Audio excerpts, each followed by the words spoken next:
Attack होगा।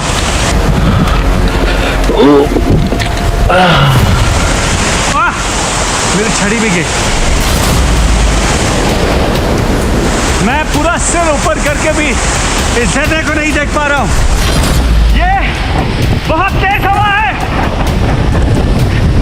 मैं आगे बढ़ने की कोशिश कर रहा हूं, ये मुझे पीछे धकेल रहा है, लेकिन ये इतनी तेज आ रहा है कि मेरे चश्मे पर पानी की पूरी बूंदें आ गई हैं।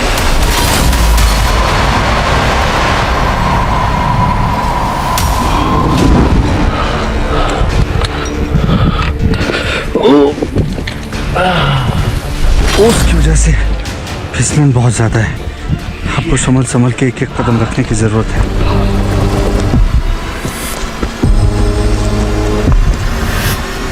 छोटे छोटे कदमों के साथ हम आगे बढ़ने की कोशिश कर रहे हैं, और जब पास पहुंचते हैं तब हमें पता लगता है कि हमारे एक कदम की दूरी पर एक गहरी खाई है।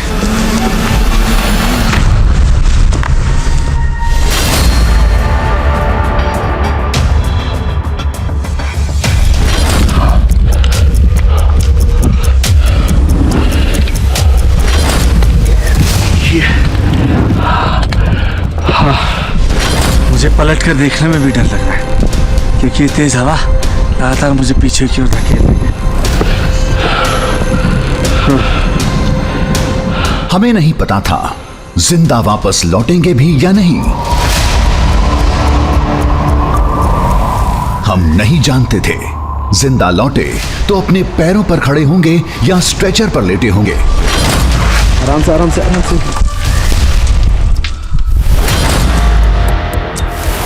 लेकिन ये जरूर जानते थे, लक्ष्य बड़ा तो मुश्किलें बढ़ी, मुश्किलें बढ़ी तो ज्यादा जोखिम, और जब खतरा ज्यादा होता है तब जान भी दांव पर लग जाती है।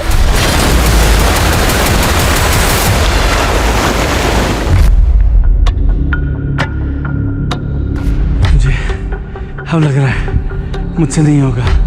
हाँ, मेरा सर घूम रहा है, सांस नहीं आ रही है।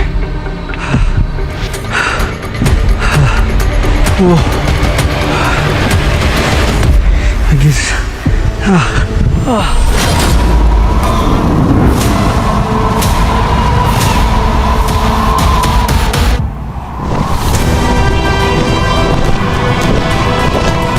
ये थी हमारी मंजिल, 19,000 फीट की ऊंचाई पर 80 फीट लंबा शिवलिंग।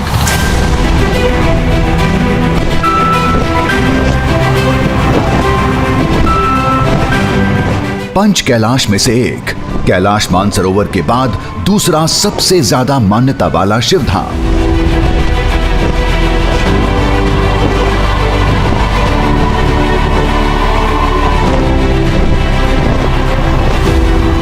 कठिन इतना कि इंसान जिंदगी में केवल एक बार जा पाता है, और जोखिम इतना कि एक बार जाने से पहले भी 1000 बार सोचता है।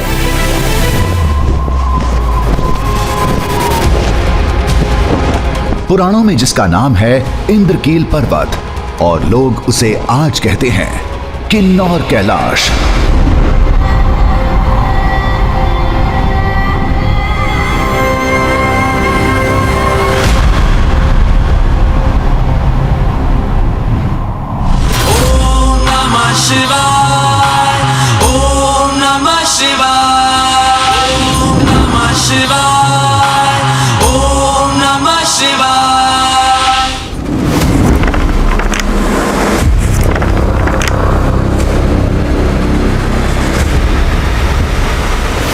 इंद्रकील पर्वत एक रिसर्च के दौरान पहली बार इस शब्द से सामना हुआ था।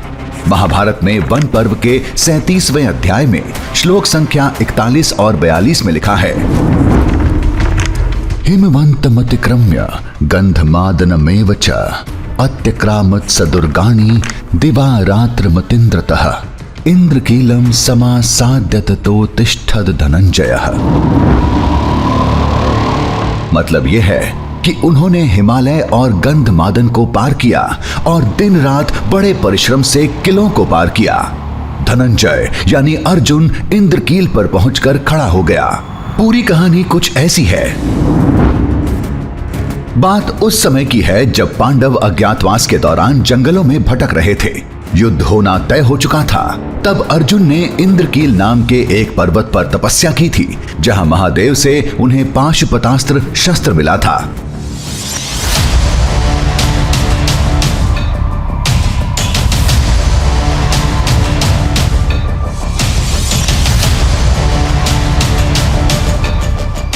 इंद्रकील पर्वत का जिक्र शिव पुराण में भी है, जो मान्यता के हिसाब से कैलाश के बाद दूसरा सबसे अहम शिवधाम है। तो कहां है ये पौराणिक पर्वत?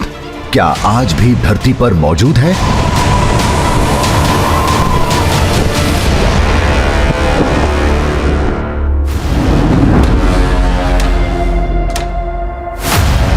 इस सवाल के साथ हमने महाभारत के श्लोकों को भारतवर्ष के नक्शे से मिलाया। नदी, झरने, पहाड़ और ग्लेशियर को पार किया, भूगोल की लकीरों का पीछा करते रहे।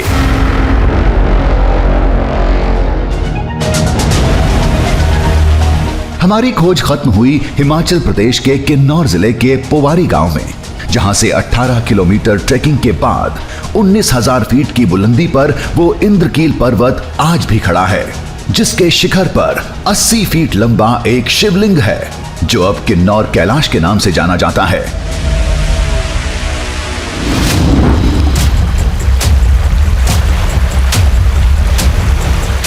बस फिर क्या था, हम निकल पड़े एक और पौराणिक साक्ष्य की खोज में।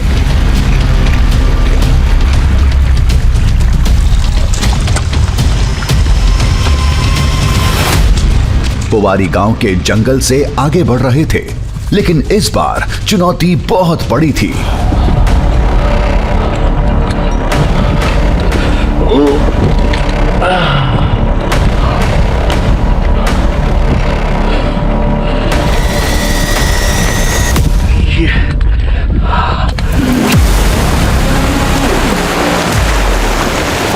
आगे जाने के लिए इस झरने को पार करना था।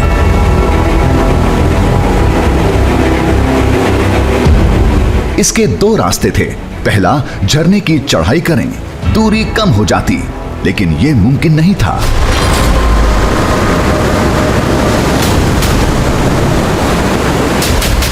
दूसरा रास्ता भी था, जो झरने के ठीक नीचे से जाता है।